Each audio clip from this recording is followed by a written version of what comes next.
ಆನೇಕಲ್ ತಾಲೂಕಿನ ಚಂದಾಪುರದಲ್ಲಿರುವ RK ಗಾರ್ಡಿನಿಯಾ hotel ಆವರಣದಲ್ಲಿ ಬೆಂಗಳೂರು ಸಹಕಾರ ಹಾಲು ಒಕ್ಕೂಟ ಮತ್ತು ಬಮೂಲ್ ಕಲ್ಯಾಣ ಟ್ರಸ್ಟ್ ಹಾಗೂ ಆನೇಕಲ್ ಶಿಬಿರ ಕಚೇರಿಯ ಸಹಯೋಗದಲ್ಲಿ ಆನೇಕಲ್ ತಾಲೂಕಿನ ವ್ಯಾಪ್ತಿಯ ಹಾಲು ಉತ್ಪಾದಕರ ಸಹಕಾರ ಸಂಘಗಳ ಸದಸ್ಯರು ಮತ್ತು ಸಿಬ್ಬಂದಿಯವರ ಮಕ್ಕಳಿಗೆ ಪ್ರತಿಭಾ ಪುರಸ್ಕಾರ ವಿತರಣಾ ಸಮಾರಂಭವನ್ನು ಆಯೋಜಿಸಲಾಗಿತ್ತು.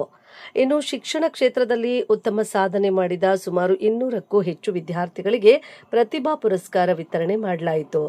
ಪ್ರತಿಭಾ ಪುರಸ್ಕಾರ ವಿತರಣಾ ಸಮಾರಂಭವನ್ನು ಬಮೂಲ್ ಅಧ್ಯಕ್ಷರಾದ ಡಿಕೆ ಸುರೇಶ್ ಉದ್ಘಾಟಿಸಿ ನಂತರ ಮಾತನಾಡಿದ ಅವರು, ರೈತರಿಗೆ ಮತ್ತು ರೈತರ ಮಕ್ಕಳಿಗೆ ಆತ್ಮಸ್ಥೈರ್ಯ ತುಂಬುವ ಉದ್ದೇಶದಿಂದ ಪ್ರತಿ ವರ್ಷದಂತೆ ಈ ವರ್ಷವೂ ಸಹ ಬಮೂಲ್ ವತಿಯಿಂದ ಸುಮಾರು 19 ಕೋಟಿ ರೂಪಾಯಿ ವೆಚ್ಚದ ವಿವಿಧ ಕಲ್ಯಾಣ ಯೋಜನೆಗಳನ್ನು ರೂಪಿಸಲಾಗಿದೆ ಎಂದರು. ಇನ್ನು ಹೈನುಗಾರಿಕೆ ಪ್ರಗತಿಗಾಗಿ ಬಮೂಲ್ ವತಿಯಿಂದ ಅನೇಕ ಯೋಜನೆಗಳನ್ನು ಜಾರಿಗೆ ತಂದಿದ್ದು, ರೈತರು ಈ ಸೌಲಭ್ಯಗಳನ್ನು ಸದ್ಬಳಕೆ ಮಾಡಿಕೊಂಡು ಆರ್ಥಿಕವಾಗಿ ಪ್ರಗತಿ ಕಾಣಬಹುದಾಗಿದೆ ಎಂದರು.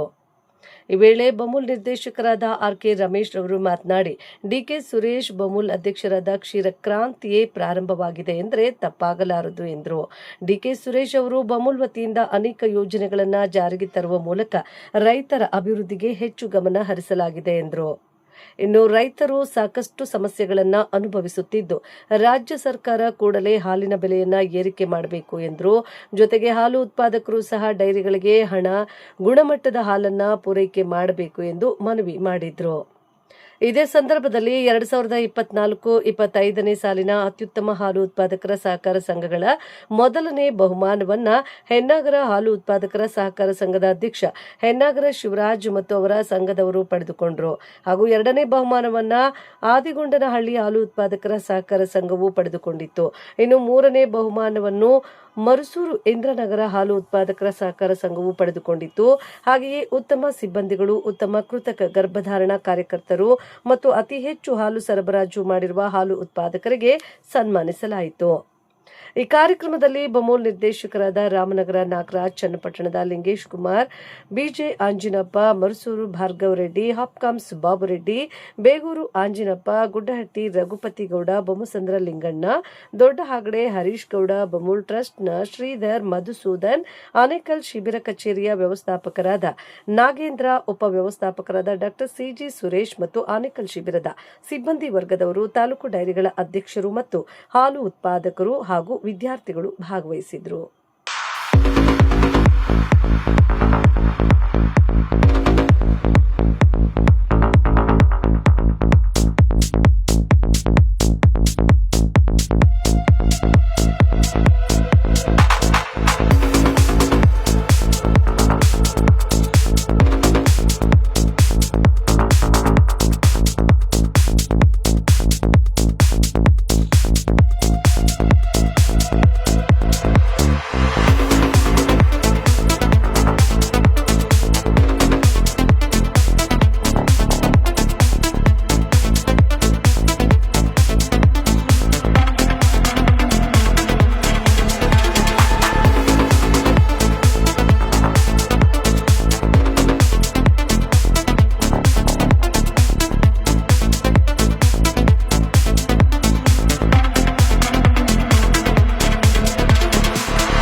ಕೆಎಂಎಫ್ ನ ಮಾಜಿ ಅಧ್ಯಕ್ಷರು, ಒಕ್ಕೂಟದ ಹಾಲಿ ನಿರ್ದೇಶಕರು, ಒಕ್ಕೂಟದ ಮಾಜಿ ಅಧ್ಯಕ್ಷರು ಹಾಗೆ ಸ್ನೇಹಿತರು ಆಗಿರ್ತಕ್ಕಂಥ ಪಿ ನಾಗರಾಜ್ರವರೇ, ಟಿಎಪಿಎಂಸ್ ನ ಅಧ್ಯಕ್ಷರು, ಆಪ್ಕಾಮ್ಸ್ ನ ಮಾಜಿ ಅಧ್ಯಕ್ಷರು, ಸ್ನೇಹಿತರಾಗಿರ್ತಕ್ಕಂಥ ಬಾಬು ರೆಡ್ಡಿ ಅವರೇ, ಗ್ಯಾರಂಟಿ ಸಮಿತಿಯ ಬೆಂಗಳೂರು ದಕ್ಷಿಣ ತಾಲೂಕಿನ ಗ್ಯಾರಂಟಿ ಸಮಿತಿಯ ಅಧ್ಯಕ್ಷರು, ಬಿಬಿಎಂಪಿಯ ಬೇಗೂರು ವಾರ್ಡಿನ ಮಾಜಿ ಕಾರ್ಪೊರೇಟರ್ ಆಗಿರ್ತಕ್ಕಂಥ ಸ್ನೇಹಿತರಾಗಿರ್ತಕ್ಕಂಥ ಆಂಜಿನಪ್ಪನವರೇ, ಈ ಒಂದು ತಾಲೂಕಿನ ಬೆಂಗಳೂರು ಹಾಲು ಒಕ್ಕೂಟದ ಮಾಜಿ ಅಧ್ಯಕ್ಷರು, ಬಿಡಿಸಿಸಿ ಬ್ಯಾಂಕ್ನ ನಿರ್ದೇಶಕರು, ಸ್ನೇಹಿತರು ಹಾಗೂ ನನ್ನ ಹಿತೈಷಿಗಳು ಆಗಿರ್ತಕ್ಕಂಥ ಬಿಜೆ ಆಂಜಿನಪ್ಪನವರೇ, ಬ್ಲಾಕ್ ಕಾಂಗ್ರೆಸ್ನ ಅಧ್ಯಕ್ಷರು, ಸ್ನೇಹಿತರಾಗಿರ್ತಕ್ಕಂಥ ಲಿಂಗಣ್ಣವರೇ, ಬಿಡಿಸಿಸಿ ಬ್ಯಾಂಕ್ನ ಈಗಿನ ನಿರ್ದೇಶಕರು, ಈಗಾಗಲೇ ಬಿಡಿಸಿಸಿ ಬ್ಯಾಂಕ್ಗೆ ಏನೆಲ್ಲ ಸವಲತ್ತುಗಳು ಸಿಗುತ್ತೆ ಅಂದ್ಬಿಟ್ಟು ತಮಗೆ ಹಲವಾರು ಮಾಹಿತಿಗಳನ್ನ ಕೊಟ್ಟಂತ ಭಾರ್ಗವರೇ, ಮತ್ತೋರ್ವ ಬಿಡಿಸಿ ಬ್ಲಾಕ್ ಕಾಂಗ್ರೆಸ್ನ ಅಧ್ಯಕ್ಷರು, ಸ್ನೇಹಿತರು ಆಗಿರ್ತಕ್ಕಂಥ ಹರೀಶ್ ಅವರೇ, ಈ ಭಾಗದ ಕಾಂಗ್ರೆಸ್ನ ಹಿರಿಯ ಮುಖಂಡರು, ಹಿರಿಯರು ಆಗಿರ್ತಕ್ಕಂಥ ಶಂಬತ್ನವರೇ, ಸ್ವಾಗತ ಭಾಷಣವನ್ನ ಮಾಡಿದಂತ ಮತ್ತೋರ್ವ ಬ್ಲಾಕ್ ಕಾಂಗ್ರೆಸ್ನ ಅಧ್ಯಕ್ಷರು, ಸ್ನೇಹಿತರು ಆಗಿರ್ತಕ್ಕಂಥ ರಘು ಅವರೇ, ವಿದ್ಯಾರ್ಥಿನಿಯರೇ, ಎಲ್ಲ ಪೋಷಕರುಂದರೇ, ಈ ಒಂದು ಸಭೆಯಲ್ಲಿ ಪಾಲ್ಗೊಂಡಿರ್ತಕ್ಕಂಥ ತಾಲೂಕಿನ ಎಲ್ಲ ಹಿರಿಯ ಮುಖಂಡರೇ, ನಾಯಕರೇ, ನಿಜವಾಗ್ಲೂ ನಮಗೆ ಇದೊಂದು ಸುದೈವ. ನಮ್ಮ ಒಕ್ಕೂಟಕ್ಕೆ ಡಿ ಕೆ ಸುರೇಶ್ ಅವರು ಅಧ್ಯಕ್ಷರಾಗಿ 1 ವರ್ಷದ ಮೇಲೆ 2 ತಿಂಗಳಾಯ್ತು. 1 ವರ್ಷದ ಸಾಧನೆ, ತಾವೆಲ್ಲ ಹಿಂದೆ ಒಂದು ದೊಡ್ಡ ಕಾರ್ಯಕ್ರಮವನ್ನು ಮಾಡಿ ಒಕ್ಕೂಟ 1 ವರ್ಷದಲ್ಲಿ ಸುಮಾರು 100 ಕೋಟಿಗೂ ಹೆಚ್ಚಿನ ಲಾಭವನ್ನು ಮಾಡಿದ್ವಿ. ಏನು ಹೊಸ ಆಡಳಿತ ಮಂಡಳಿ ಬಂತು, ಹೊಸ ಆಡಳಿತ ಮಂಡಳಿ ಅಧಿಕಾರಕ್ಕೆ ಬಂದಾದ್ಮೇಲೆ ನಮ್ಮ ಒಕ್ಕೂಟದಲ್ಲಿ ಪ್ರತಿ ವರ್ಷ ಹಿಂದೆ ನಾನು ಅಧ್ಯಕ್ಷರಾಗಿದ್ದೆ, ನಮ್ಮ ಆಂಜಿನಪ್ಪ ಅಧ್ಯಕ್ಷರಾಗಿದ್ರು, ನಾಗರಾಜ್ ಅವರು ಅಧ್ಯಕ್ಷರಾಗಿದ್ರು. ಎಲ್ಲ ಕಾಲದಲ್ಲಿ ನಾವು ಈ ಮಳೆಗಾಲ ಬಂತಂದ್ರೆ ಹಾಲು ಉತ್ಪಾದನೆ ಜಾಸ್ತಿ ಆಗ್ತಾ ಇತ್ತು. ಆ ಒಂದು ಕಾಲದಲ್ಲಿ ಒಂದು 2 ರೂಪಾಯೋ 3 ರೂಪಾಯೋ 1 ರೂಪಾಯಿ ರೇಟನ್ನು ಕಮ್ಮಿ ಮಾಡ್ತಾ ಇದ್ವಿ. ಆದ್ರೆ ನಮ್ಮ ಸುರೇಶ್ ಅವರು ಅಧ್ಯಕ್ಷರಾಗಿ ಬಂದಾದ್ಮೇಲೆ ಒಕ್ಕೂಟದಲ್ಲಿ ಹೋದ ವರ್ಷ ನಾವು 18.5 ಲಕ್ಷ ಲೀಟರ್ ಹಾಲನ್ನ 18.5 ಲಕ್ಷ ಲೀಟರ್ ಬರ್ತಾ ಇತ್ತು ಪ್ರತಿದಿನ ಹಾಲು. ಇವತ್ತು 19.5 ಲಕ್ಷ ಲೀಟರ್ ಬರ್ತಾ ಇದೆ.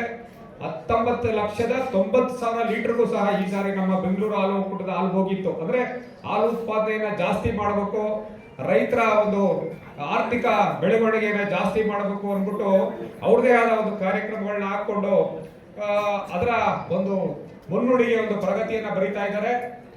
ಒಕ್ಕೂಟದಲ್ಲಿ ನಾವು ಏನೇ ಹಾಲು ಉತ್ಪಾದನೆ ಜಾಸ್ತಿ ಆದ್ರೂ ರೇಟ್ ಅನ್ನ ಹೋದ ವರ್ಷ ನಾವು ಕಮ್ಮಿ ಮಾಡಲಿಲ್ಲ. ಏನ್ ರೇಟ್ ಕೊಡ್ತಾ ಇದ್ವಿ, ಬೇಸಿಗೆ ಕಾಲದಲ್ಲಿ ಏನ್ ರೇಟ್ ಕೊಡ್ತಾ ಇದ್ವಿ ಅದೇ ರೇಟ್ ಅನ್ನ ವರ್ಷ ಪೂರ್ತಿ ಕೊಟ್ಕೊಂಡ್ ಬಂದ್ವಿ. ನಮ್ಮಲ್ಲಿ ಕೆಲವು ಸಂದರ್ಭದಲ್ಲಿ ನಮ್ಗೆ ಅಲ್ಲಿ ಸ್ವಲ್ಪ ಕಷ್ಟ ಆಗಿರ್ಬೇಕು, ಪೇಮೆಂಟ್ಗೆ ಇನ್ನೊಂದಕ್ಕೆಲ್ಲ ಅದನ್ನೆಲ್ಲ ನಿಭಾಯಿಸಿ ಕೊಟ್ಕೊಂಡ್ಬಂದು ಒಂದೇ ಸಾರಿ ಒಕ್ಕೂಟದಲ್ಲಿ ಸುಮಾರು 60 ಕೋಟಿ ರೂಪಾಯಿಯಷ್ಟು ಹಣವನ್ನ ನೇರವಾಗಿ ರೈತರ ಅಕೌಂಟ್ಗೆ ಯಾರೆಲ್ಲ ಎಷ್ಟೆಷ್ಟು ಲೀಟರ್ ಹಾಲನ್ನ ಹಾಕಿದಿರ ಅಷ್ಟು ಹಣವನ್ನ ನೇರವಾಗಿ ರೈತರ ಅಕೌಂಟ್ ಹಾಕುವಂತ ಕೆಲಸವನ್ನ ಮಾಡಿದಂತ ಒಂದು ಈ ಸಂಸ್ಥೆಯ ಏಳಿಗೆಯಾಗಿ ದುಡಿದಂತ ಸುರೇಶ್ ಅವರು, ನಮ್ಮ ತಾಲೂಕು ಸಹ ಆ ಒಂದು ಹಣ ಸುಮಾರು 2,28,00,000 ರೂಪಾಯಿ ಹಣ ಬಂದಿತ್ತು. ನಮ್ಮ ತಾಲೂಕು ಅಂದ್ರೆ ನಮ್ಮ ತಾಲೂಕಲ್ಲಿ ಹಾಲು ಉತ್ಪಾದನೆ ಹಿಂದೆ ಜಾಸ್ತಿ ಇತ್ತು, ಈಗ ಸ್ವಲ್ಪ ನಮ್ಮ ತಾಲೂಕಲ್ಲಿ ಕಮ್ಮಿ ಆಗಿದೆ. ಯಾಕಂದ್ರೆ ನಮ್ಮ ತಾಲೂಕು ಎಲ್ಲ ನಗರೀಕರಣ ಆಗ್ತಾ ಇದೆ. ಎಲ್ಲ ಕಡೆ ಅಪಾರ್ಟ್ಮೆಂಟ್ಸು, ವಿಲ್ಲಾಸು, ಮತ್ತೆ KDB ಅವರು, KHB ಅವರು ಎಲ್ಲ ಕಡೆ ಸ್ವಲ್ಪ ಅಕ್ವಿಜಿಷನ್ ಮಾಡಿರೋದ್ರಿಂದ ನಮ್ಮಲ್ಲಿ ಹಸುಗಳು ಬೇಯಿಸ್ಲಿಕ್ಕೆ ಸ್ವಲ್ಪ ಪೋಷಣೆ ಮಾಡಲಿಕ್ಕೆ ಕಷ್ಟ ಆಗ್ತಾ ಇದೆ. ಅದಕ್ಕೆ ಸ್ವಲ್ಪ ಜನನು ಸ್ವಲ್ಪ ಆ ಬಗ್ಗೆ ಸ್ವಲ್ಪ ಇಂಟ್ರೆಸ್ಟ್ ಕಮ್ಮಿ ಮಾಡ್ತಾ ಇದ್ದಾರೆ. ನಾವು ಹೇಳ್ತಾನೆ ಇದೀವಿ, ನಿಮಗೆ 3% ದರದಲ್ಲಿ ಕಮ್ಮಿ ಇಂಟ್ರೆಸ್ಟ್ ಅಲ್ಲಿ BDCC ಬ್ಯಾಂಕ್ ಅಲ್ಲಿ ನಿಮ್ಗೆ ಲೋನ್ ಕೊಡ್ತೀವಿ ಅಂದ್ಬಿಟ್ಟು ಸುಮಾರು 28 ಜನ ಏನೋ ತಗೊಂಡಿದ್ದಾರೆ. 1 ವರ್ಷದಲ್ಲಿ ನಾವು ಪ್ರಯತ್ನ ಮಾಡಿದ್ದಕ್ಕೆ ಮಿನಿ ಡೈರಿಗಳಿಗೆ ಅಂದ್ರೆ 15 ಲಕ್ಷ ರೂಪಾಯಿ 3% ಇಂಟ್ರೆಸ್ಟ್ ಅಲ್ಲಿ ನಮ್ಮ ಭಾರ್ಗವು ನಾವು ಪ್ರತಿ ಮೀಟಿಂಗ್ ಅಲ್ಲಿ ಹೇಳ್ತಾ ಬಂದ್ವಿ. ಇಲ್ಲ ನೀವೇನಾದ್ರೂ ರೈತರು ತಗೋಬೇಕು, ಇದು ಪ್ರಯೋಜನ ಪಡ್ಕೋಬೇಕು ಅಂತ ಹೇಳಿದಾಗ ಒನ್ಲಿ 28 ಜನ ಮಾತ್ರ ತಗೊಂಡಿದ್ದಾರೆ. ಈಗಲೂ ಸಹ BDCC ಬ್ಯಾಂಕ್ನವರೆಲ್ಲ ಬಂದಿದ್ದಾರೆ, ಎಲ್ಲ ಅಧಿಕಾರಿಗಳು. ಬಂದು ನಿಮಗೆ ಅವರ ಒಂದು ಕರಪತ್ರವನ್ನು ಸಹ ಕೊಟ್ಟರು. ನಾವು ಏನಕ್ಕೆಲ್ಲ ಲೋನ್ ಕೊಡ್ತೀವಿ, ಯಾವ ತರ ಉಪಯೋಗ, ಏನೆಲ್ಲ ಉಪಯೋಗ ಇದೆ ಅನ್ನೋದನ್ನ ತಮಗೆಲ್ಲ ತಿಳಿಸ್ತಾ ಬಂದ್ರು. ನೀವು ಆ ಉಪಯೋಗವನ್ನು ಪಡ್ಕೋಬೇಕು. ಯಾಕಂದ್ರೆ 3% ಇಂಟ್ರೆಸ್ಟ್ ರೇಟ್ ಅಲ್ಲಿ 30 ಪೈಸೆ ಬೀಳುತ್ತೆ, ನಿಮಗೆ ಯಾರು ಕೊಡಲ್ಲ. 30 ಪೈಸೆ ರೇಟ್ ಅಲ್ಲಿ ಅದನ್ನ ತಗೋಬೇಕು ಅಂದ್ಬಿಟ್ಟು ತಮ್ಮಲ್ಲಿ ಮನವಿ ಮಾಡ್ತೀನಿ. ಅಷ್ಟೇ ಅಲ್ಲ, BDCC ಬ್ಯಾಂಕ್ ಅಲ್ಲಿ ನಮ್ಮೆಲ್ಲ ಸಹಕಾರಿ ಸಂಘಗಳ ಇವರು ವ್ಯವಹಾರವನ್ನು ಸಹ BDCC ಬ್ಯಾಂಕ್ ಅಲ್ಲಿ ಮಾಡಬೇಕು ಅಂದ್ಬಿಟ್ಟು ಕೂಡ ತಮ್ಮಲ್ಲಿ ಮನವಿ ಮಾಡ್ತೀನಿ. ಯಾಕಂದ್ರೆ ನನಗೆ ಅವರ ಮ್ಯಾನೇಜರು ನಮ್ಮ ಆಂಜನೇಯಪ್ಪನವರು ಭಾರ್ಗವ್ ಅವರು ಮನವಿ ಮಾಡಿದ್ರು. ಇಲ್ಲ ರಬ್ಬರ್ ಮ್ಯಾಟ್ಗಳೇನು ರಮೇಶ್ ಅವರು ತಿಳಿಸಿದ್ರು, ರಬ್ಬರ್ ಮ್ಯಾಟ್ಗಳಿಗೆ 50% ಸಬ್ಸಿಡಿ ಕೊಡ್ತೀವಿ, ಜಾಬ್ ಕಟ್ಟರ್ಗಳಿಗೆ ಕೊಡ್ತೇವೆ. ಹೀಗೆ ಹಲವು ಯೋಜನೆಗಳನ್ನು ರೂಪಿಸಿ ವಾರ್ಷಿಕವಾಗಿ ನಾವು ಸುಮಾರು 19 ರಿಂದ 20 ಕೋಟಿ ರೂಪಾಯಿ ಹಣವನ್ನು ರೈತರ ಕಲ್ಯಾಣಕ್ಕೋಸ್ಕರ, ರೈತರ ಅಭಿವೃದ್ಧಿಗೋಸ್ಕರ ನಾವು ಹಣವನ್ನು ವೆಚ್ಚ ಮಾಡ್ತೇವೆ. ನಿಮಗೆ ಹಾಲ್ಗೆ ದುಡ್ಡು ಕೊಡೋದು ಬೇರೆ, ನಾವು ಅದ್ರ ಜೊತೆಗೆ ರೈತರಿಗೆ, ರೈತರ ಮಕ್ಕಳಿಗೆ ಯೋಗಕ್ಷೇಮವನ್ನ ಕಾಪಾಡಬೇಕು ಅಂತ ಹೇಳಿ ನಾವು ಈ ರೀತಿಯ ಕಾರ್ಯಕ್ರಮಗಳನ್ನು ನಮ್ಮ ಟ್ರಸ್ಟ್ ಮುಖಾಂತರ ನಾವು ಮಾಡ್ತಾ ಬಂದಿದ್ದೇವೆ. ಅದನ್ನ ಮುಂದಿನ ದಿನಗಳಲ್ಲಿ ಇನ್ನೂ ಹೆಚ್ಚಿಸಬೇಕು ಅಂತಕ್ಕಂಥ ಚಿಂತನೆಯನ್ನ ಕೂಡ ನಾವು ಇಟ್ಕೊಂಡಿದ್ದೇವೆ. ಮಕ್ಕಳ ಪ್ರತಿಭಾ ಪುರಸ್ಕಾರ ವಿಚಾರದಲ್ಲಿ ಇನ್ನೂ ಹೆಚ್ಚು ಜನರಿಗೆ ಕೊಡಬೇಕು ಅಂತಕ್ಕಂಥದ್ದು ಕೂಡ ನಾವು ಚಿಂತನೆಗಳನ್ನು ನಾವು ಮಾಡ್ತಾ ಇದ್ದೇವೆ. ಯಾಕೆ ಅಂತ ಅಂದ್ರೆ ರೈತರ ಮಕ್ಕಳನ್ನ ಯಾರು ಕೇಳೋರಿಲ್ಲ. ಅವ್ರಿಗೆ ಶಕ್ತಿ ತುಂಬಬೇಕು, ಅವ್ರಿಗೆ ಆತ್ಮಸ್ಥೈರ್ಯ ತುಂಬಬೇಕು. ಅವ್ರ ಜೊತೆಗೆ ಈ ಒಕ್ಕೂಟ ನಿಮ್ಮ ಜೊತೆ ಇದೆ, ಈ ಒಕ್ಕೂಟ ನಿಮ್ಮದು, ಈ ಒಕ್ಕೂಟದ ಏಳಿಗೆಗೆ ನೀವು ಕೆಲಸ ಮಾಡ್ತಾ ಇದ್ದೀರಿ, ನಿಮ್ಮ ತಂದೆ ತಾಯಂದಿರಿಗೆ ಕೆಲಸ ಮಾಡ್ತಾ ಇದ್ದಾರೆ, ನಿಮಗೆ ನಾವು ಶಕ್ತಿ ತುಂಬಬೇಕು ಅಂತಕ್ಕಂಥ ಒಂದು ಸಂಕಲ್ಪವನ್ನು ನಾವು ಇಟ್ಕೊಂಡು ನಾವು ಕೆಲಸವನ್ನ ಮಾಡ್ತಾ ಇದ್ದೇವೆ. ಇವತ್ತು ನಾವು ಪ್ರತಿಭಾ ಪುರಸ್ಕಾರ ಅಂತ ಹೇಳಿ ಇಲ್ಲಿ ನಾವು ಕರೆದಿದ್ದೇವೆ. ನಾವು ಕೊಡ್ತಕ್ಕಂಥ ಹಣ ಬಹಳ ಸಣ್ಣದಿರ್ಬೋದು, ಆದ್ರೆ ಆ ಗೌರವ, ನಿಮ್ಮ ಅಪ್ಪ ಅಮ್ಮ ಓದಬೇಕಾದ್ರೆ ಯಾರು ಕರೆದು ವೇದಿಕೆ ಮೇಲೆ ಕರೆದು ಸನ್ಮಾನ ಮಾಡ್ತಾ ಇರಲಿಲ್ಲ. ನಿಮ್ಮ ಅಪ್ಪ ಅಮ್ಮ ಕಾಲೇಜ್ಗೆ ಹೋಗ್ತಾ ಇದ್ದಾರೆ ಅಂತ ಹೇಳಿದ್ರೆ ಯಾರು ಕೂಡ ಬೆಂತಟ್ಟಿ ಕಳಿಸ್ತಾ ಇರಲಿಲ್ಲ. ಆದ್ರೆ ಇವತ್ತು ನಿಮಗೆ ನಿಮ್ಮ ಅಪ್ಪ ಅಮ್ಮದಿರು ಇದ್ದಾರೆ, ಅಪ್ಪ ಅಮ್ಮನವ್ರ ಜೊತೆ ಕೆಲಸ ಮಾಡ್ತಾ ಇರ್ತಕ್ಕಂಥ ಒಕ್ಕೂಟನೂ ಕೂಡ ನಿಮ್ ಜೊತೆ ಇದೆ. ಕಾರಣ ಏನು ಅಂತ ಹೇಳಿದ್ರೆ ನಿಮ್ಗೆ ಶಕ್ತಿ ತುಂಬಬೇಕು, ನೀವು ಕೂಡ ರೈತರು ಮಕ್ಕಳು ಅಂತ ಹೇಳ್ಕೊಳ್ಳಿಕ್ಕೆ ಹೆಮ್ಮೆ ಪಡಬೇಕು. ನೀವು ತಹಶೀಲ್ದಾರ್ ಮಗ ಅಂತನೋ, AC ಮಗ ಅಂತನೋ, DC ಮಗ ಅಂತನೋ, ನಾನು ಹೋಟ್ಲ್ ಓನರ್ ಮಗ ಅಂತನೋ, ಇನ್ನೊಂದು ಏನೋ ಹೇಳೋದಕ್ಕಿನ್ನ ನಾನೊಬ್ಬ ರೈತನ ಮಗ ಅಂತ ಕೇಳ್ಕೊಳ್ಳೋದಕ್ಕೆ ನೀವು ಹೆಮ್ಮೆ ಪಡಬೇಕು.